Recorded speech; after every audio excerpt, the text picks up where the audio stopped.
allegiance to the flag of the United States of America and to the republic for which it stands, one nation, under God, indivisible, with liberty and justice for all.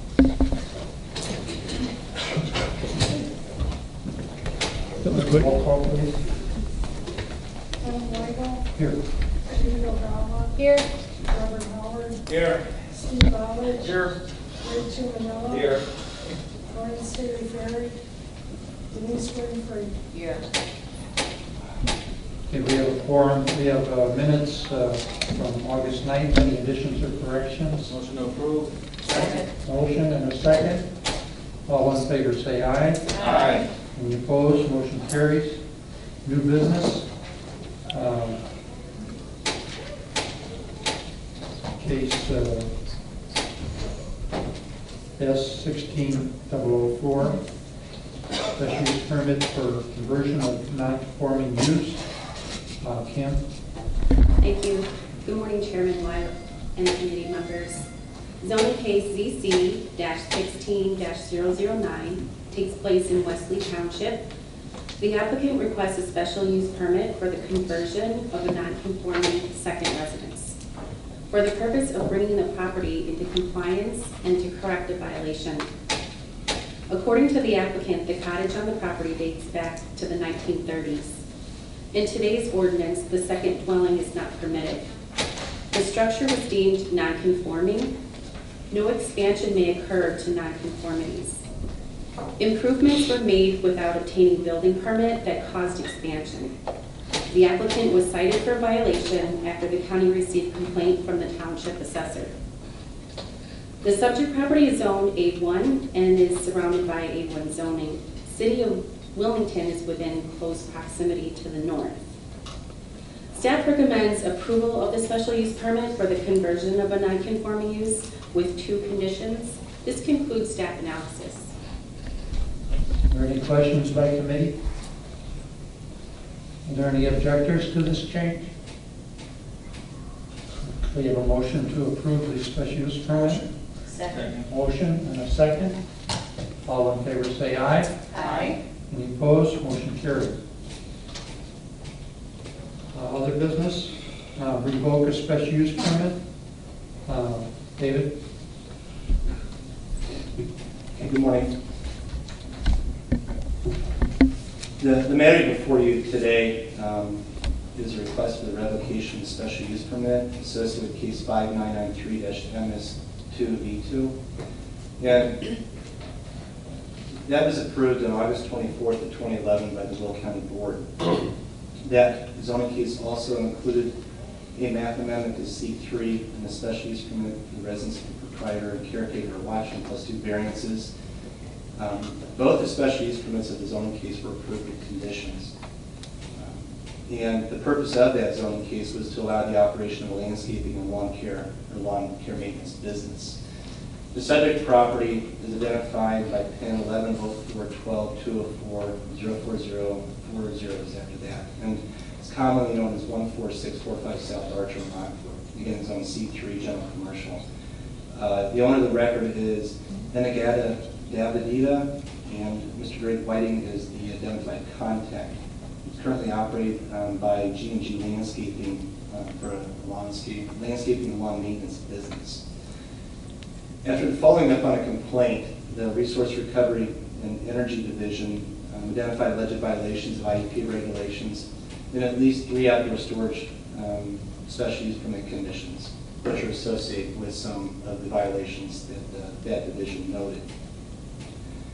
There's been repeated attempts to contact the owner throughout the process to achieve voluntary compliance. It's been by email, we've attempted by telephone, we've attempted via certified mail. We've also, I believe staff and Tim can attest this, been actually spoken with staff of G&G Landscaping, as well as an individual that may have been with the company, asking the point of contact for the business to please contact us regarding compliance issues.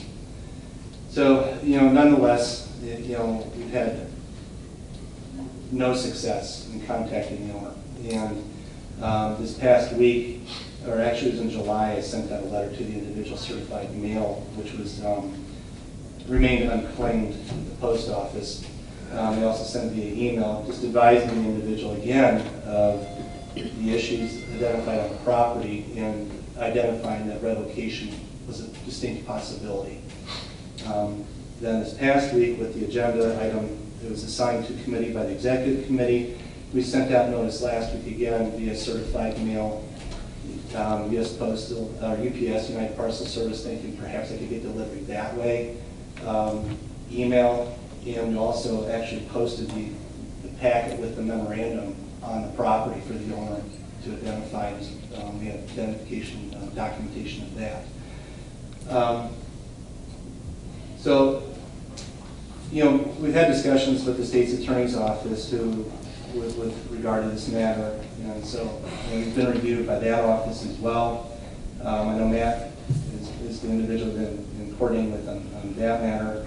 But the zoning ordinance does authorize revocation, and more specifically, revocation of certain permits. Any permit, certificate, or other form of authorization required under the zoning ordinance may be revoked by the zoning administrator when the zoning administrator determines the following. And the primary criteria in this case is that there's been a departure from the plan specifications or conditions as required under the terms of the permit. And again, the permit is the special use permit, and that special use permit was approved by the board with conditions. So therefore, due to departure from the approved conditions for the special use permit for outdoor storage and violation of IEP requirements, and based upon the recommendation of the state's attorney's office, we're requesting the board direct the zoning administrator to revoke the special use permit for outdoor storage. And again, both Matt and Tim are here to answer questions. Tim has been the individual that's really been spearheading the enforcement action on the property, and can give you probably some more detailed information as to what the issues are on the property as well as his timeline. And in your packet also as well is a lot of Tim's documentation with the correspondence and documentation on the property, as well as my correspondence to the individual as of late in July, again with this most recent documentation that we sent to the individual. David, could you just expand a little bit for the board or the committee about if they were to act and then the board was ultimately to act to revoke a special use permit?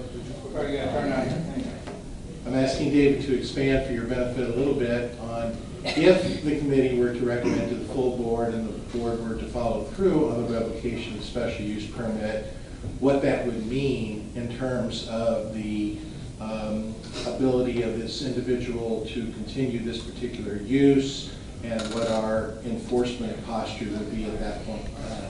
The landscape and lawn maintenance business is not specifically authorized in this zoning district, even as a permitted use. And the purpose of outdoor storage was to allow this to operate on premise. So we'd be reviewing the matters to make a determination of whether or not we would even consider it as now a non-conforming use and allow it to operate if it put it within the completely enclosed buildings and did not have any storage outside. So regardless, this will then now be transmitted, if it is revoked, to our Community Development Division for enforcement action, either through administrative adjudication or the circuit court. Is the business representative here? Would you like to come down to the podium?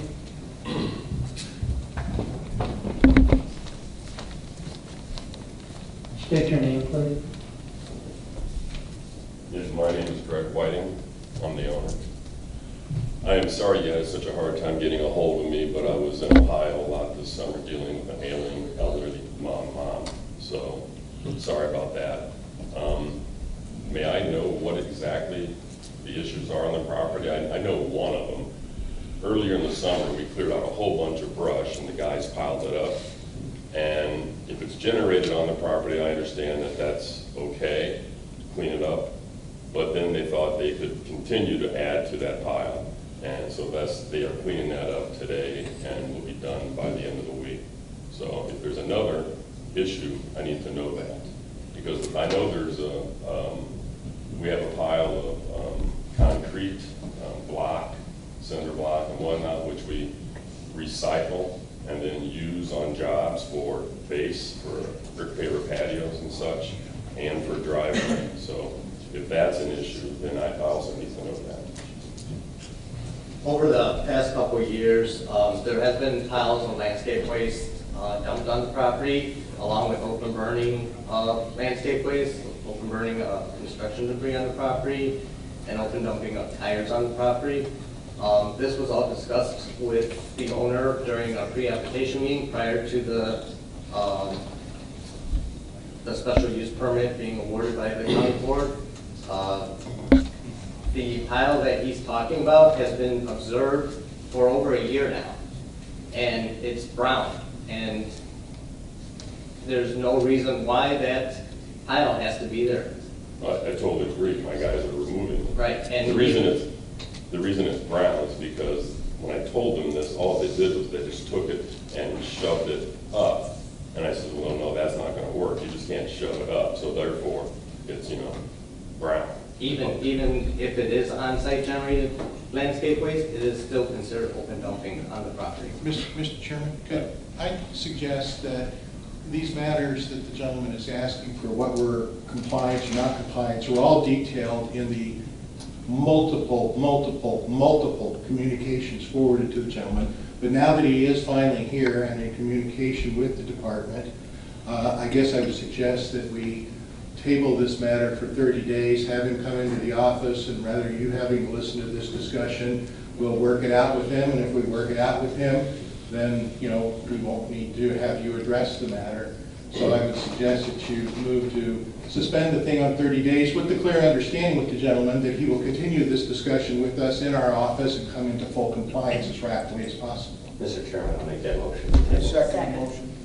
Okay, we got a motion and a second to table it for 30 days. All in favor say aye. Aye. Any opposed? Motion carries. Please get with the staff and work out the details. Thank you.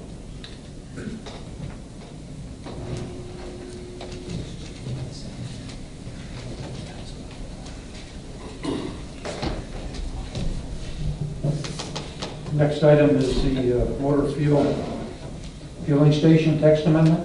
David? Yes, the text amendments that you initially reviewed did go to public hearing at the Will County Planning and Zoning Commission. They're meeting this month. The comments from the public that were received were basically recommending and asking that the county board approve the text amendments that were presented to the commission. The comments were favorable. There was nobody present that objected to the text amendments. The text amendments before you, the only modifications that were made since the commissioner, some minor verbiage cleanups that I did, basically making sure it's clear it's motor vehicle fueling stations. That's the extent of the changes that you have now before you. So the direction, I guess, at this point is if the committee feels comfortable with the text changes as presented and can forward them to the board for their consideration this Thursday. Okay. Any questions by committee? Judy? Yeah, so David, just for everyone who would be listening, could you kind of go over briefly some of the changes so that it's on record right here rather than just, over the top of it? It's just basically within the text of where you have 3 different options. I think, basically what I did was there may have been verbiage in there such as major vehicle fueling station and the word motor was not present. I may have inserted the word motor. It's basically consistent throughout the text for it that is a motor vehicle fueling station, minor, major, or a travel class. That's the extent of the changes.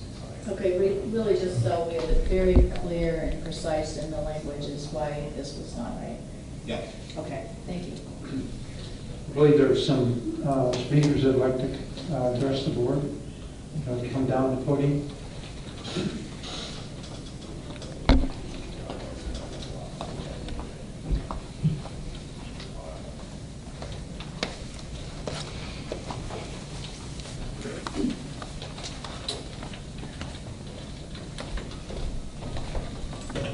State your name, please.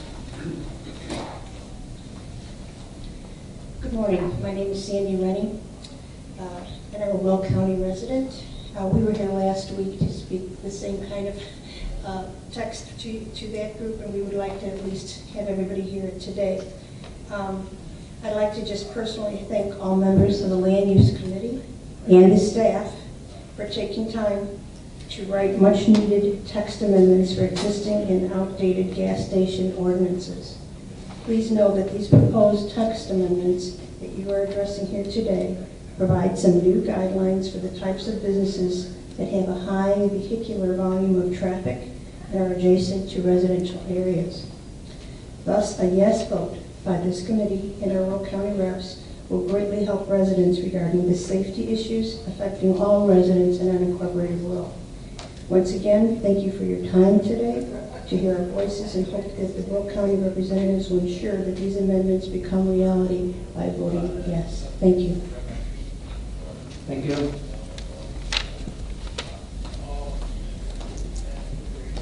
And state your name, please.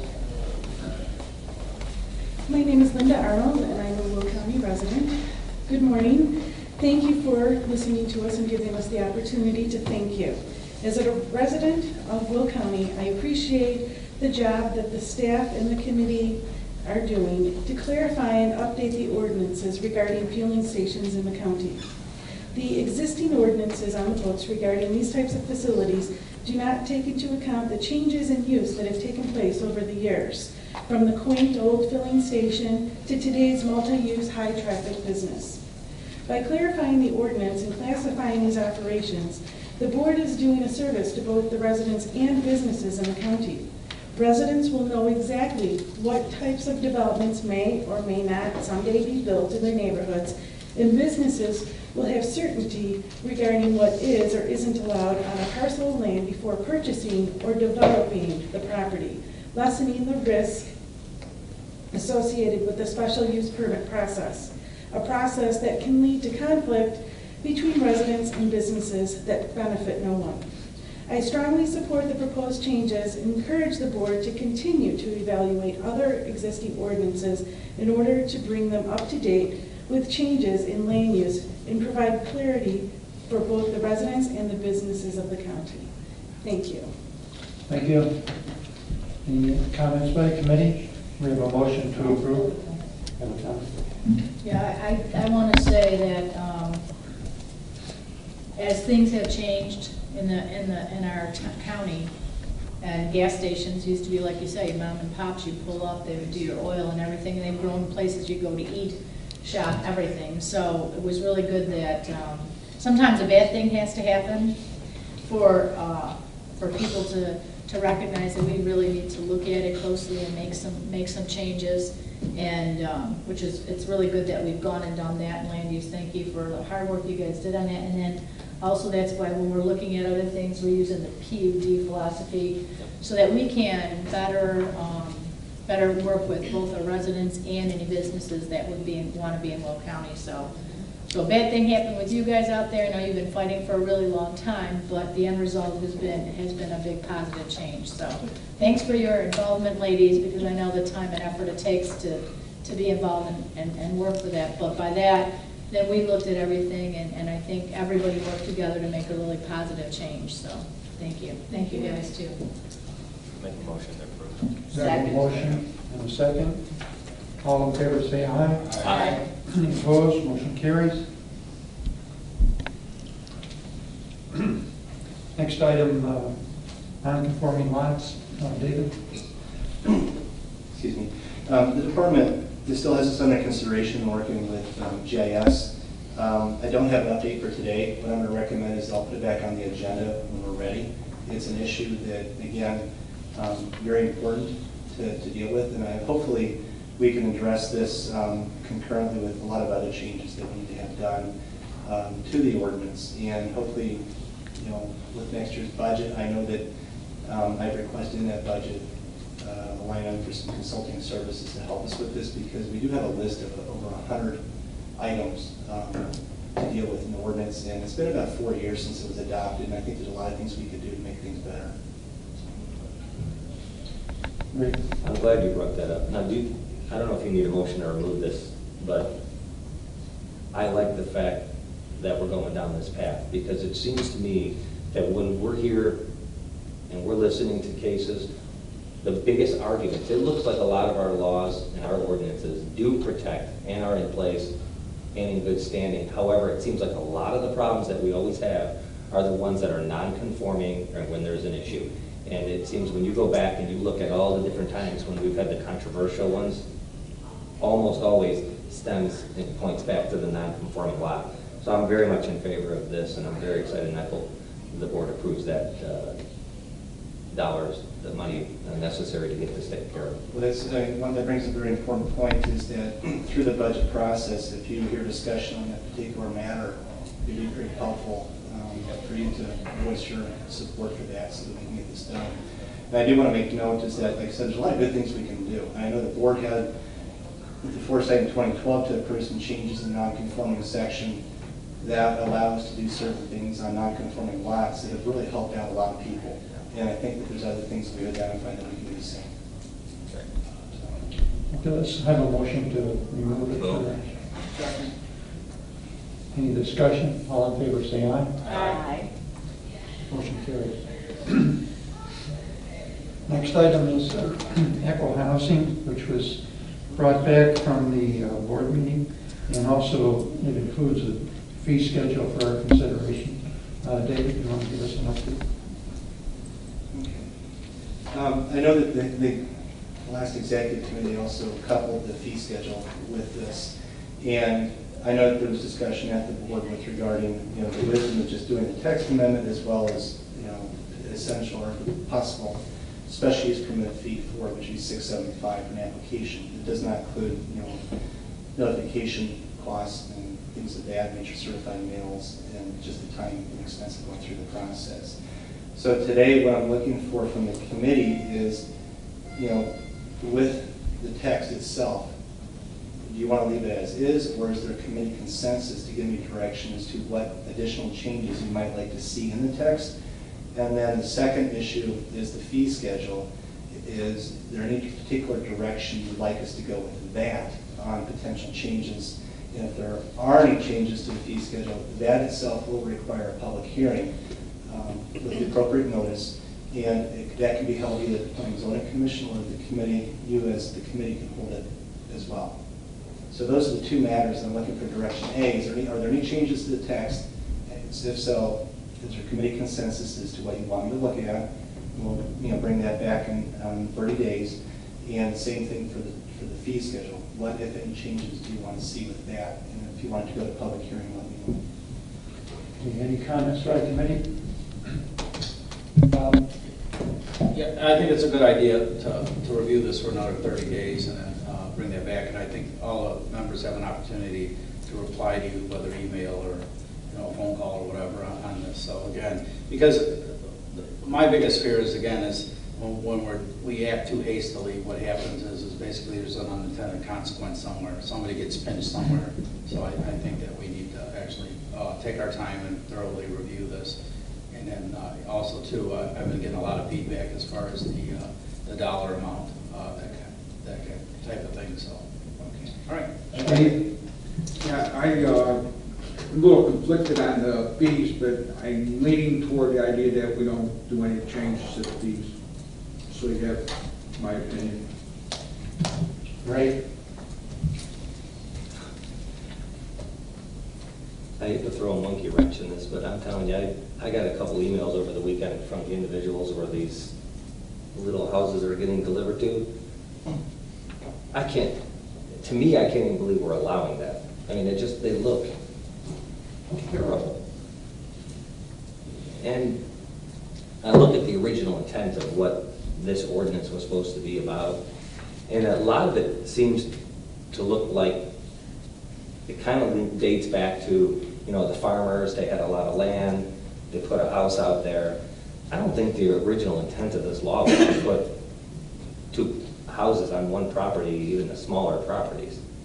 And I may be wrong, but it's embarrassing. They have to go by the zoning. Yeah. Can these be in R2A? The proposed text is to allow them as a special use, but I believe currently it does go up through R3 as a permitted use. Okay, and what size is an R3? It's over 30,000 square feet, I believe, or 220, 30, let me check. Kim, if you know it off the top of your head. Do we have a minimum size set for the houses here? What is that? There's no minimum. Oh, no, There is the no one minimum. that's right, was maximum. Maximum. So, These were among the issues, you'll recall, that brought the matter back to committee. And that's agree. what David is asking, is if we are to go forward with further revision of the ordinance, what are the topics that you want to address? And among the kinds of things, just to stimulate your thinking, that were brought up, you were all a part of those discussions, were should there be some requirement on minimum size of the unit? Should there be some limitation with respect to which zoning classifications it's allowed in? Another observation was, should there be some type of aesthetic or design standards related to the units themselves? There was also lots of questions about further refinements of the eligibility criteria regarding the age and or disability. So these are all issues which it's now been directed back to the committee to, you're being asked by your colleagues, as I understand it, to decide which, if any, of these issues you now want to take up. And rather than having us guess about which ones you want to do and which one, where you want to go with it, we're looking for your feedback about how you want to change the ordinance. address the disability portion of it. I know originally there were some people that agreed or believed that it was for a disabled or individual who was not able to care for themselves, therefore they would be close to family. Now, there's someone on the opposite side saying, no, that's not included, that's not true, anyone could live there. Is there an age? What is the current way the ordinance reads with regard to disability? Okay, well, I will give you a lay interpretation of it, but I can tell you that this question of interpretation of what it says has been examined by the state's attorney's office on multiple occasions, so we'll let counsel comment on that if he chooses to. But fundamentally, what it says now is that the criteria for whether you can seek an ECHO unit is you have someone who is 62 or disabled. Now, it is certainly true that a reasonable person would look at the verbiage and say there doesn't appear to be a lot of specificity as to what constitutes disabled. But after, believe me, in the issue that's given rise to all of this, there's been prolonged and in-depth conversation between attorneys for the people in opposition to this matter, as well as our state's attorney's office, about what is the proper interpretation of eligibility. And the county has come down on the view that the current language is 62 or disabled. Is that speaking to your question, Mr. Yes. Tim? No? Yes, it is. Okay, Steve? Yeah, I had a couple of points, but, speaking of that issue, 62 and disabled, but, somebody that's 62 could have an income disability where they can't afford to live anywhere but the Y. So if you're living strictly on Social Security, there's no way you're going to be able to function in society, so your family's going to take you in. And if you're 62, that's one of the reasons I think these homes are appropriate, because there are some seniors that cannot find a place to rent cheap enough in a decent area. And the other thing was, we're going back again to prior discussions, the ECHO homes do have to meet the setback rules. When we're talking about lot size and this and that, well, if you want to have a big giant trailer put in a 60 by 120 foot lot, it ain't going to fit, because it's not going to meet the requirements. So they'd have to have a smaller one. But we never did really have a good discussion about the other type of ECHO housing, which is more like related living. What about the homes where they put an addition onto a home for a family member, and now that's an ECHO, that's part of an ECHO when it's really related living? correct? Because we saw pictures, somebody showed me pictures of a home in Naperville where they added on another portion to the house. And it had, you know, it was like a rather small little apartment. You know, so is that part of what we're going to be talking about? It's up to the committee to discuss it. The zoning law says. Because they don't have to pay real estate taxes on the Echo home, right? I'm not sure the way it's assessed. I do not know. Well, what I'm getting at is, if somebody said they have a family member that's disabled or 62 and they want to put an addition on their home and it meets the setback requirements, are they allowed to do that? Yes. And call it Echo. It's an addition to the home. There's a different section. Well, and we're going to tell you what it says. There's a different section that deals with the concept of related living. And this, I hope this is useful. Let's kind of think about it detached, attached, okay?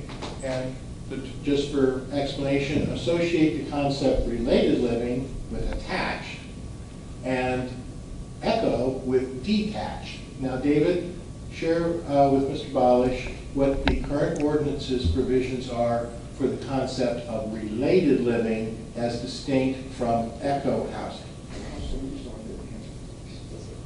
Okay, related living units are allowed as an accessory use to a detached house in all ag and residential districts.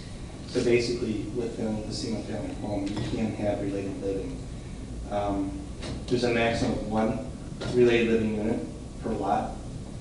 They have to be located within the principal residential building. The owner has to live in either one of the units. You can't compromise more than 30% of living area within that principal building.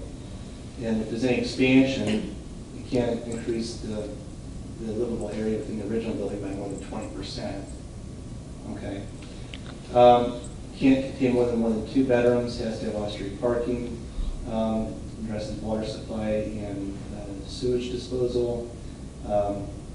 So, I mean, no new building entrances may be added to the street-facing elevation to provide access to related living units. So from the street, it can't look any different. So one could surmise that boards, over time, looking at the societal issue of need to accommodate family members, either elderly or for some other reason, have provided for 2 different ways to deal with that situation.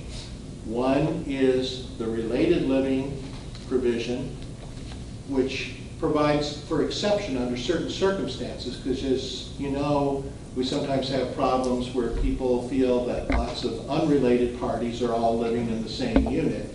This allows for a way that to be done and be allowable to deal with the general problem that we're talking about.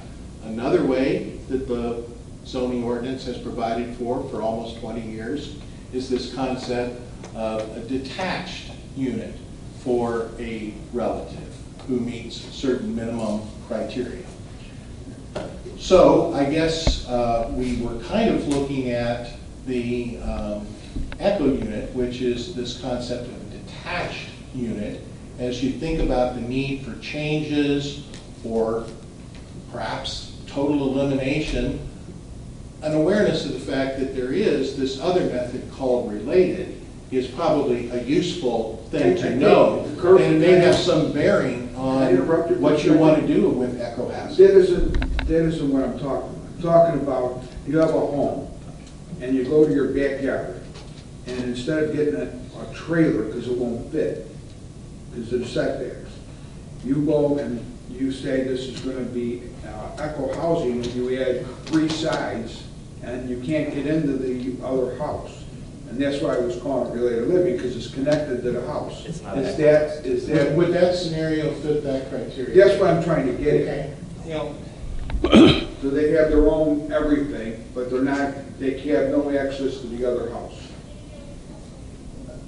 there may be building code provisions, I'm not sure of that, but I believe typically we've required that there be some kind of connectivity to the main household.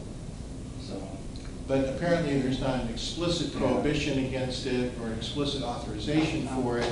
in the current language of the zoning statute, but I do think it's very relevant. You know, there's always a lot of interplay between the building code and the zoning code, that even if it were to be allowed by the zoning code, the chief building official is not here right now, but based upon our general understanding of the building code, it's very unlikely that it would be allowed to exist without some degree of connectivity to the adjoining structure. So that wouldn't be allowed when you call and not go home then, because it was just added on. You had three sites, it's got, so you'd have to have a space between the homes.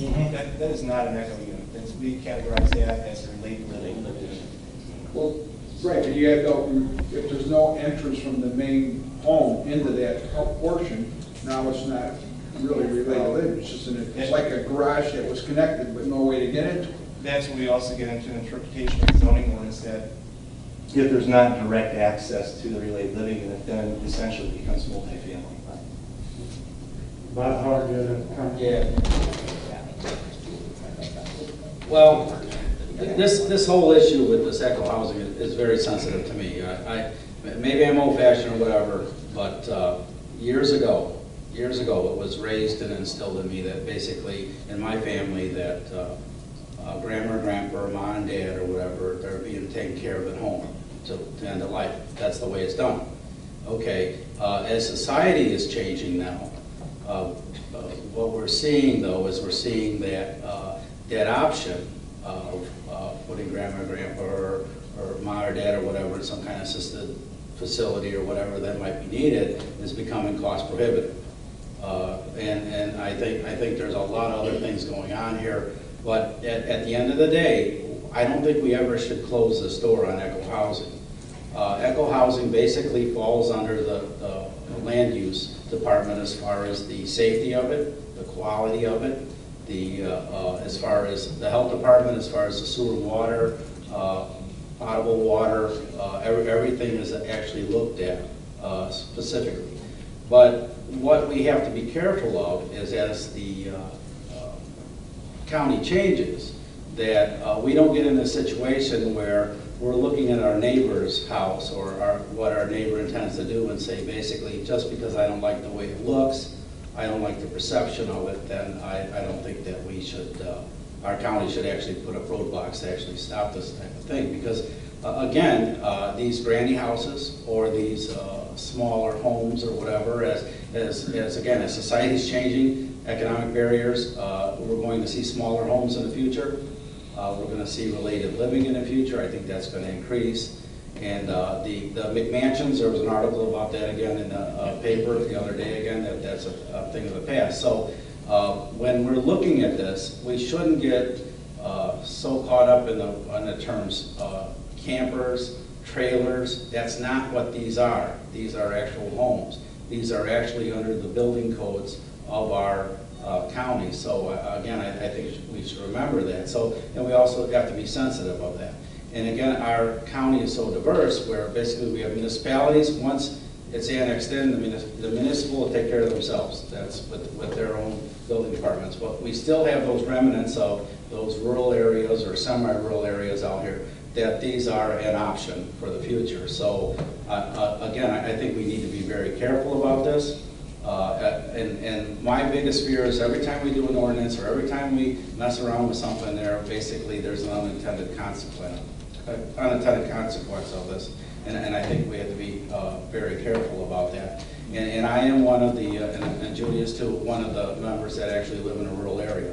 Our issues are a little bit different, or I should say a lot different than the individual that lives in a municipality or in a suburban area. So again, I think that we need to look at eco housing, be very, very careful, take all the time in the world to actually make adjustments to it if we do make any adjustments, and do not throw up barriers or roadblocks on allowing us to continue to provide that option for housing in the future. So, Judy, you have a comment?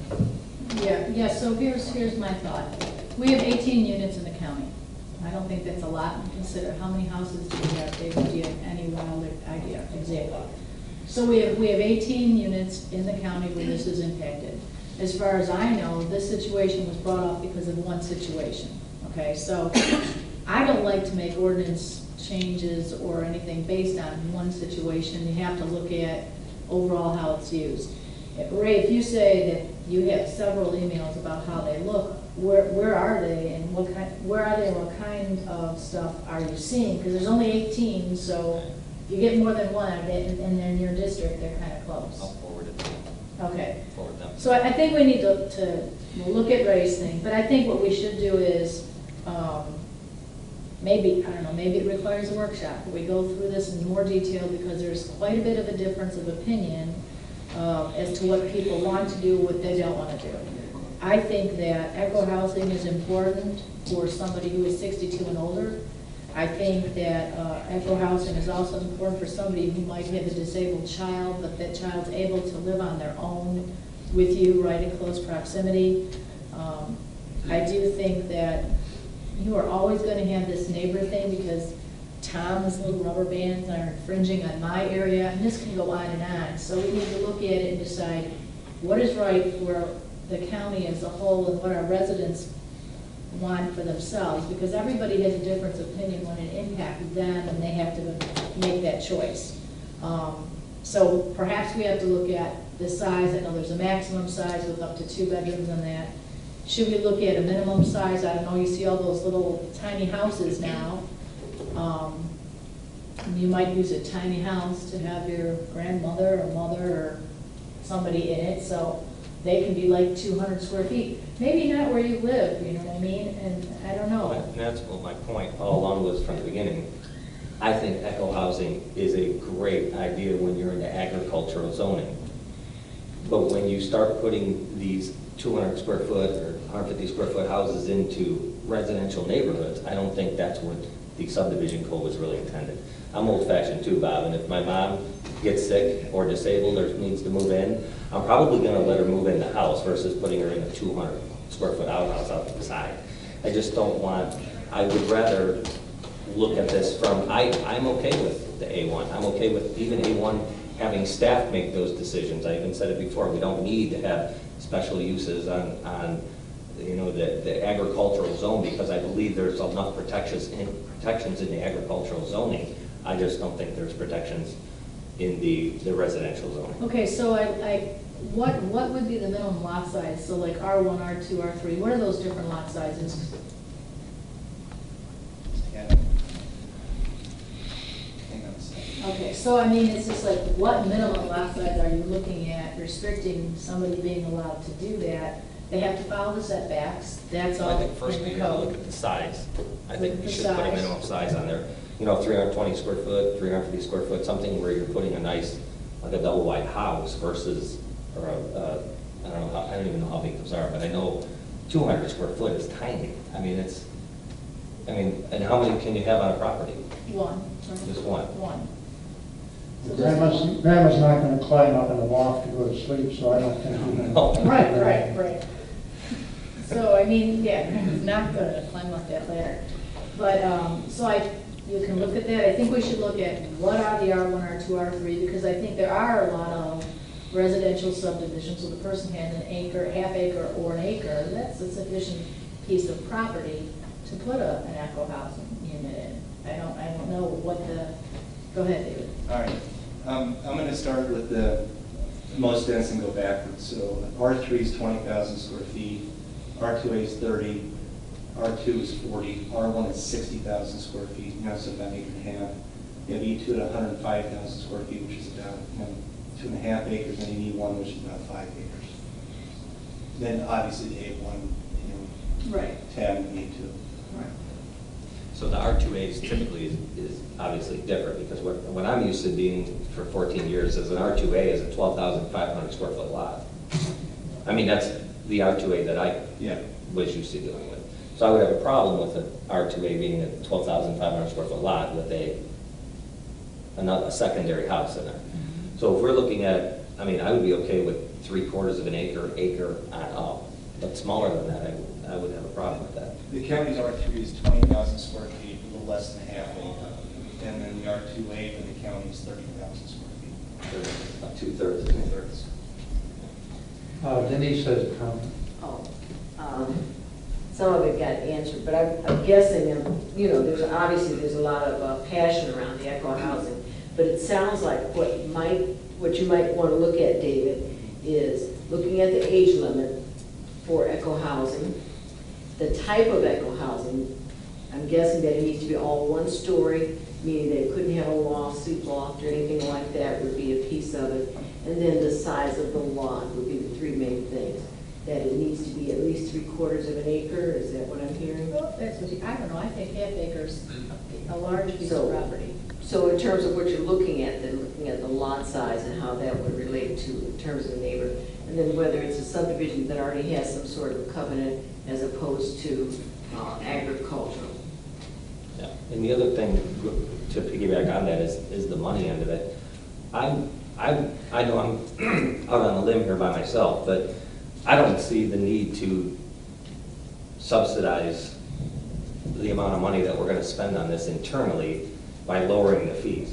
I really don't, because when you look at the amount of money, now you're talking about the standards that we have to put into these homes, you know, they're going to connect to the sewer, the water, the electric. They're going to have tens of thousands into these, even if they're granny homes. The $675 is not going to stop a project of this magnitude. It just isn't. Mr. Chairman. You know, certainly you can continue to discuss it as much as you'd like, but I think you have given us feedback now about which we were seeking on the kinds of matters that you'd like to discuss.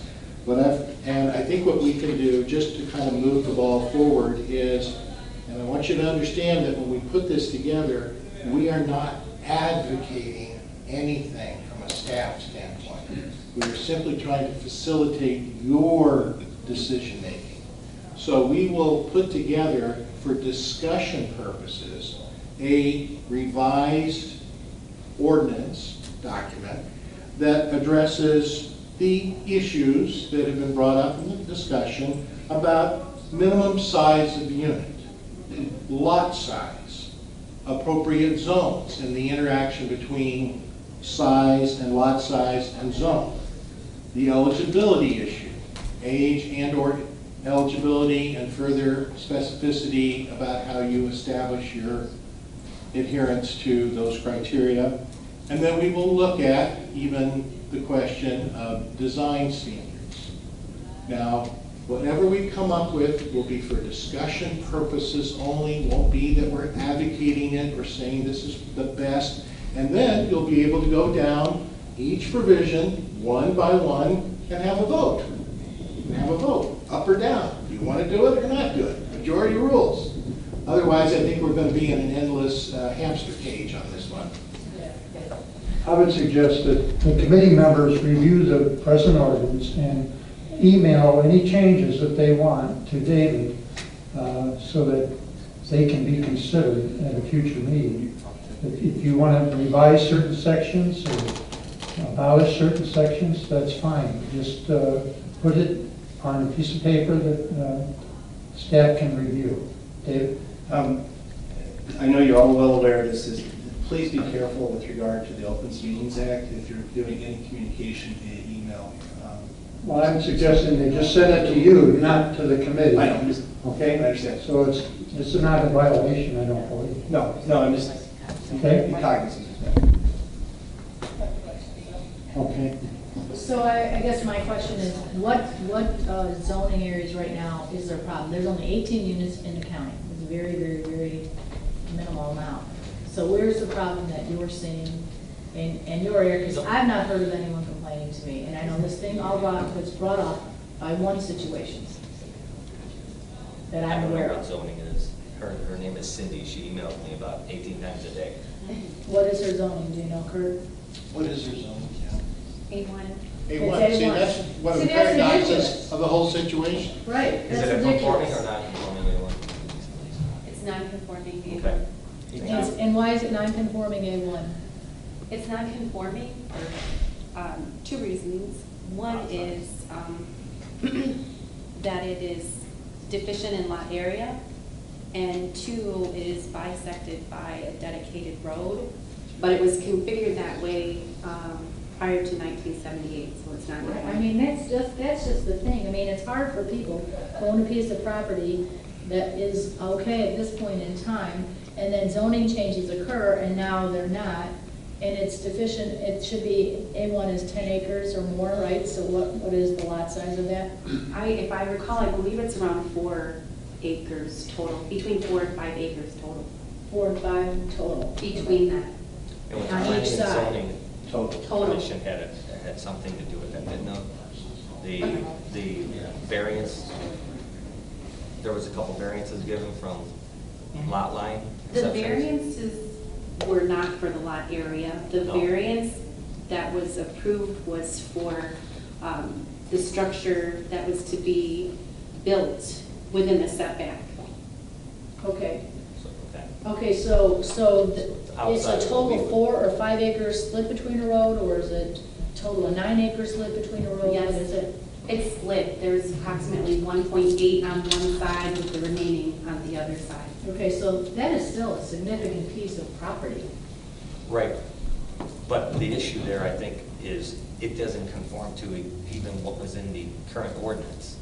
So they got the variance, they put the lot line where the thing is sitting. That's part of the biggest problem. So we could talk about, in the zone, or in any zoning, we're protected by lot, distance from the lot lines. But it's not, because in this particular case, which is causing the problem, is because there was a variance given, and they're right on the lot line pretty much. I mean, they're however many feet they are from the lot line, correct? Tom? Bob? Yeah, in this particular case too, remember that this isn't so much about the home, it is about the individuals living inside. That's the complaints that I'm getting. I'm getting the same text that I'm sure are very close to that. So, and again, this is the situation I don't think we can resolve as government, is that the complaint was that the senior citizen was too active. So what are we gonna, what are we determining here? This is great, we're talking about sizes of homes and all this, but this isn't what prompted this whole thing. So basically what we're trying to do is create all these rules and regulations, but that would not have resolved the situation here. Because eventually, if they did conform to everything as far as moving that home in there, we're still going to get that complaint about who's going to live in that home. That's the whole gist of this thing at the end of the day. So, and again, I think that our interpretation of a senior citizen, that should be taken with very, very great measure. And also anybody's disability, I think that we should look at that with great measure also. And when we determine who is who, that's a very, very slippery slope. So anyway. Okay, Judy? Yeah. Oh, I'm sorry. So I have one more question. Have we looked at other counties and seen what their equitable housing language is versus ours? Because I know that a lot of times you'll have people in other counties that I know. I'm close to Kankakee County, and we have a lot more restrictions on our land use than they do down in Kankakee County. So, and I know that part of my area is kind of like Kankakee County, and other areas are more like DuPage or Will. So have we looked at that at all, David? Not in extensive detail, but I believe from just a cursory review is that a lot of counties, everybody does things differently. Right. Right, so DuPage is it's hard to come up with it, so. The DuPage one, we've gotten copies of the DuPage I believe so. echo in the past. But when we provide you this feedback about an ordinance that you can react to that addresses each of these areas of concern and decide whether you want to have that element or change it, we will at the same time provide you with a comparative analysis with benchmark counties in our area. Excellent. Okay, so I'd like to have a little more information as well. So we have 18 existing Echo homes, right? So could you guys give us a little summary? I don't need anybody's names or anything, but Echo Home 1, 2, 3, they're in this township, and it's on this R1 and R whatever. I'd like to see what we currently have, because we're not having any trouble with all those. We're having trouble with this one. And again, I really I really don't like people to overreact because of one issue, because I got a lot of big issues out in Iowa that needs a lot more attention than one little Echo house for one family. I mean, I know it's an issue, but we need to really look at what is the whole thing and what changes really need to be made, if any. And we will certainly provide that, Ms. Gala. And I know you know this, but I'll just be sure we're all clear, that currently, right now, there's a total of 18. But that evolves and changes over time, because as you know, each year, they have to reestablish their eligibility. So it may be 18 this year, it might be 17 next year, it might be 22 the year after that. But right now, we'll give you a picture of those who are currently authorized. Any other comments? Jim, you have something? Steve brought up the related living, where they expand the house. Does that require a special use permit or no? No, that's permitted accessory use. That's permitted use? Okay. As far as the fee schedule, is there any pleasure of the board to go to public hearing with eliminating that, or should we wait till we get more information from staff? I'd like to wait. Okay. We'll wait till we get more information from staff on answering the questions that have been brought up so far. Okay.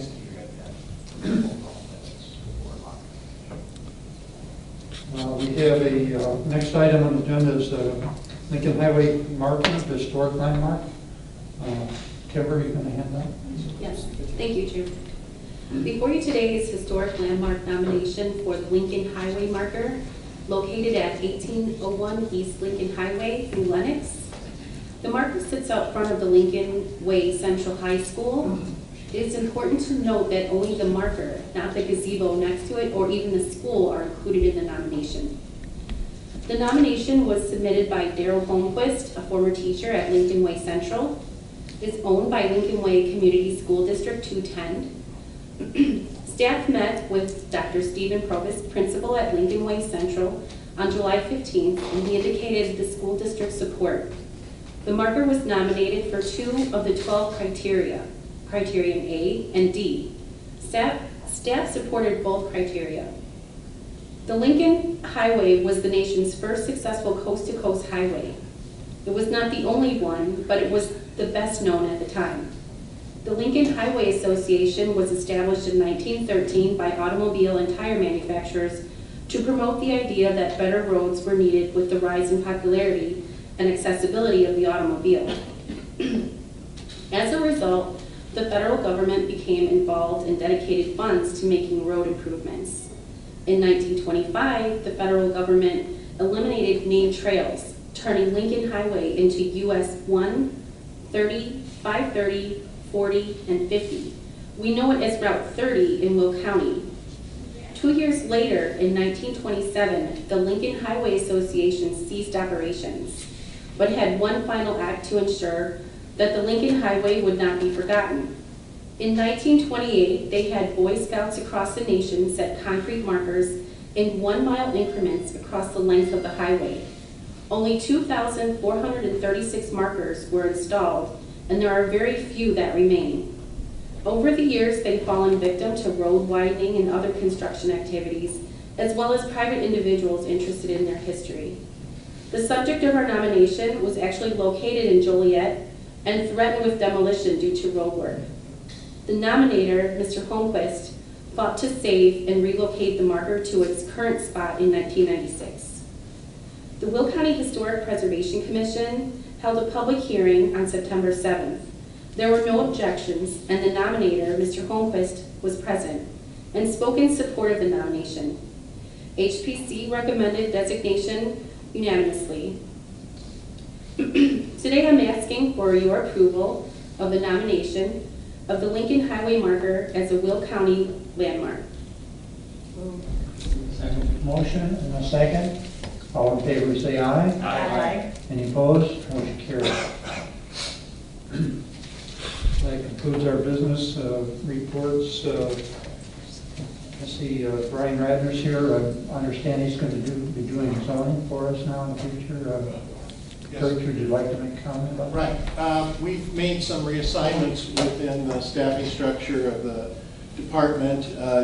David Boyd, who has been the director of the Development Review Division, has assumed responsibilities as Deputy Director of the Land Use Department and will be over our Division of Administration and Planning. Ryan Radner, who many of you have worked with over the years when he was involved in the Development Review Division, has been serving as the Assistant Director of the Department and the Director of Administration and Planning. Ryan will now become the Director of the Development Review Division. So those of you that have served in the military know that there's a tradition of rotation of service to be sure that everybody's got good backups and it contributes to your overall development as an officer. So we feel this is a constructive change to continue to motivate these two gentlemen to do the very best they can, but they both have a lot of experience in one another's areas of responsibility, so I believe the transition will be seamless. But one other added benefit, I believe, of this change will be that David will be retaining within the administration and planning area work on matters like the updating of ordinances. As you can probably well imagine, dealing with the day-to-day administration of ongoing zoning cases and applications and so on and so forth takes up a lot of time, and therefore you often don't have the time then to spend on revising the ordinances and taking that forward look at things. So David, in his new responsibilities, will be, among other long-term planning issues, will be looking at this whole project of updating the zoning ordinance, whereas Ryan will be overseeing the interaction with you about individual cases that come before you for decision-making. Thank you. Brian, would you like to make a comment? The only comment to say is I look forward to working with you guys. Thank you. Okay, any board member comments?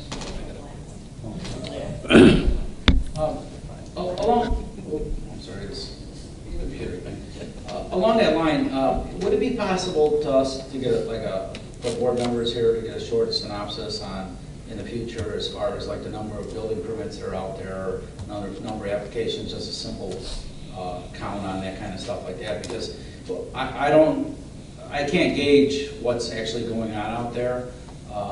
You know, municipalities, we can look at those and whatever, but I'm kind of curious to see if there's a renewed interest in residential developments in the unincorporated areas, Sure. You know, or what kind of development is actually setting a trend, because it's almost as if there's plenty of open lots out there now. There's a few developments just sitting out there, but I don't see a lot of movement on those. But I do see a lot of movement in the municipal area. So. We're very happy to. We produce those reports internally and be very happy to provide them to you. Is your interest principally or solely focused on building permit activity? Yeah, and if you could break it out with residential and commercial. Yeah, sure. Because, absolutely. You'll get a pie chart. We spend a lot of time deciding all of this rules and regulations, and at the same time, the reality of it is I believe we get very few commercial in the unincorporated areas, and basically it's more so in the municipal areas. So, you know, if we're spending a lot of time and effort on something that we're not utilizing a lot, that's my interest in this. So. We'll start providing you that information on a monthly basis. We capture that data internally and prepare a report with pie charts and multicolor and the whole deal, and we'll give that to you on a monthly basis. Now, do you see an increase? We've seen a moderate increase, and throughout the period of decline, you know, which goes back as far as 2008, there was a point where, of course, where literally nothing was happening. But I'm generalizing here, and we could provide historical reports if you were interested. But it's interesting that there was always a degree of commercial activity. Okay. Even when the residential activity had gone away completely, there was always some degree. Then, you know, people, and we'll distinguish this in your reporting because it's very meaningful, of what is new construction versus what is pulling a permit to remodel. We continue to have a fairly high volume, as you can imagine. People say, well, I'm not going to buy a new house, but I'm going to repair my existing house. So the actual number of permits didn't necessarily decline all that much, but they were for renovation as opposed to new building. Most people, most of the time, when they're trying to use building permits as an indicator of general business conditions, generally are thinking about permits issued for new construction. So the report that you receive will distinguish between those, and perhaps for the first report, we'll also give you a little bit of historical data. We'll only go back about a year or two, so you can put this data into some kind of context, some kind of trend line. Well, thank you, because again, my perception was incorrect then as far as the commercial, so, but in my corridor, it's a little bit different, the travel between here and there, so, in the other areas I travel in, so, thank you. Judy? Yeah, I just want to say congratulations, Brian, on your new role. It's always nice to have a new face to work with on different issues, and I know I like to learn different things, so congratulations, we look forward to working with you. Is there any public comment? Okay, I have a motion to adjourn. Motion second, all in favor say aye. Aye. Yeah.